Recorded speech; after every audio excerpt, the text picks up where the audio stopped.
जाना नहीं है। अब मैं अपने वक्ता के रूप में हमारे युवा तुर्क नेता संयम लोढ़ा जी से आग्रह कर रहा हूं कि वे आए और हमें संबोधित करें। भाई संयम लोढ़ा।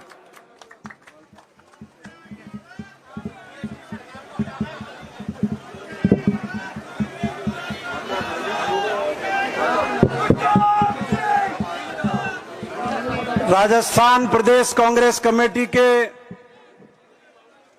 जनप्रिय अध्यक्ष गोविंद सिंह जी डोटासरा साहब, राजस्थान सरकार के हमारे माननीय मंत्रीगण, माननीय विधायकगण, प्रदेश कांग्रेस कमेटी के पदाधिकारीगण और कांग्रेस के साथियों, आज के इस विरोध कार्यक्रम में प्रदेश अध्यक्ष जी डोटासरा साहब के आगमन के साथ ही जिस रूप में इस सभा में जोश का संचार हुआ, वो अपने आप में इस बात का प्रतीक है कि आने वाले वक्त में आप सब लोग एक मजबूत लड़ाई उनके नेतृत्व में लड़ने का संकल्प कर चुके हैं।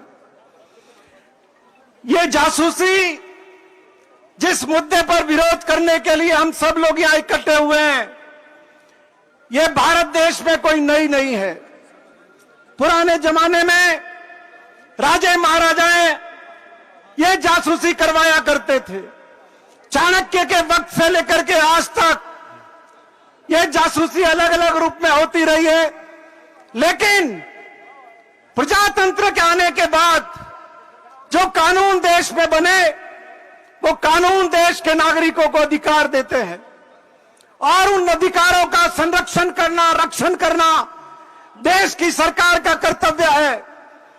मैं आपको याद दिलाना चाहूंगा, 2014 का चुनाव जब देश के सामने एक मॉडल पेश किया गया, गुजरात मॉडल, के गुजरात मॉडल के आधार पर हम देश की जनता से वोट मांग रहे हैं, लेकिन वोट देते वक्त लोग ये भूल गए कि जिस गुजरात मॉडल के आधार पर वोट देते हैं, नरेंद्र मोदी ने गुजरात में 3 बार मुख्यमंत्री रहते हुए किन किन लोगों के फोन टेप नहीं करवाए, किन किन लोगों की जासूसी नहीं करवाई, किस आईएएस अधिकारी की जासूसी नहीं करवाई, किस आईपीएस अधिकारी की जासूसी नहीं करवाई और किस लड़के की जासूसी नहीं करवाई। इसके बाद भी लोगों ने इनको हुकूमत में मौका दिया आने का, और आज जब ये सच्चाई सामने आई है, इजराइल की जिस कंपनी ने ये सॉफ्टवेयर दिया है,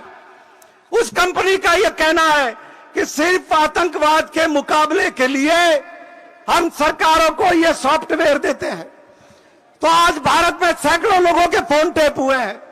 तो भारत सरकार के बताए कि कौन सी सरकार ने, क्या भारत सरकार ने या किस राज्य सरकार ने ये सॉफ्टवेयर इजरायली कंपनी से खरीदा है।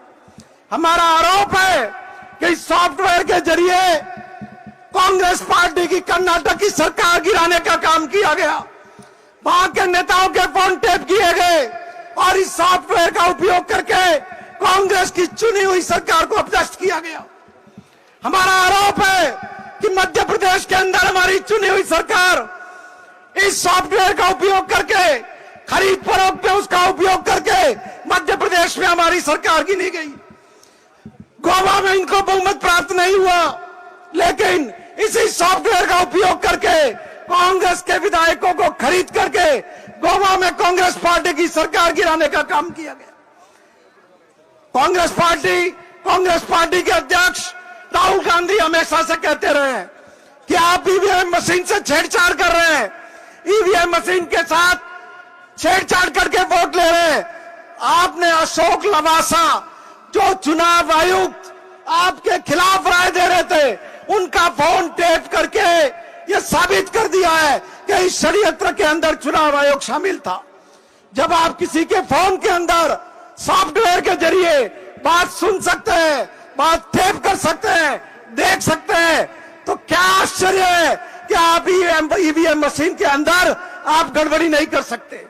आज इस धरने के माध्यम से हम ये भी मांग करना चाहते हैं कि आने वाले वक्त में हिंदुस्तान चुनाव हिंदुस्तान के बैलेट के साथ होने चाहिए, जिससे साफ सुथरा मतादेश जनादेश लोगों को प्राप्त कर सके।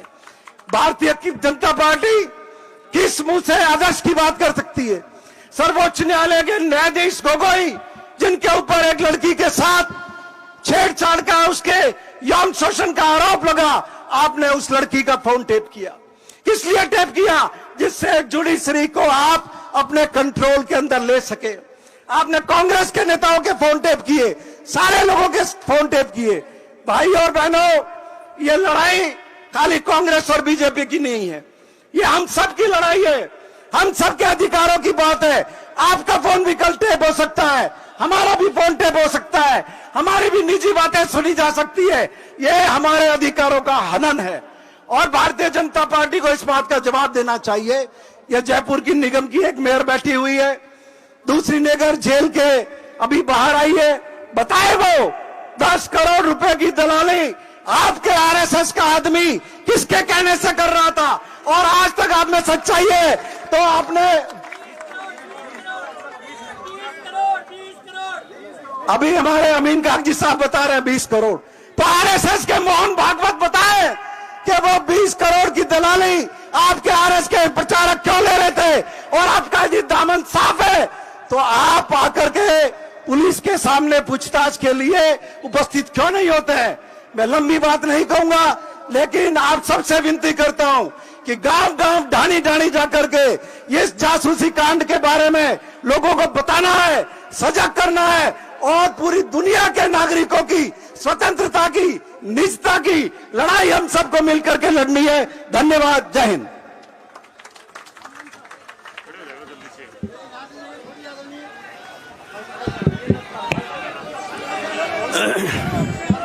ये 10% दलाली वाली पार्टी है।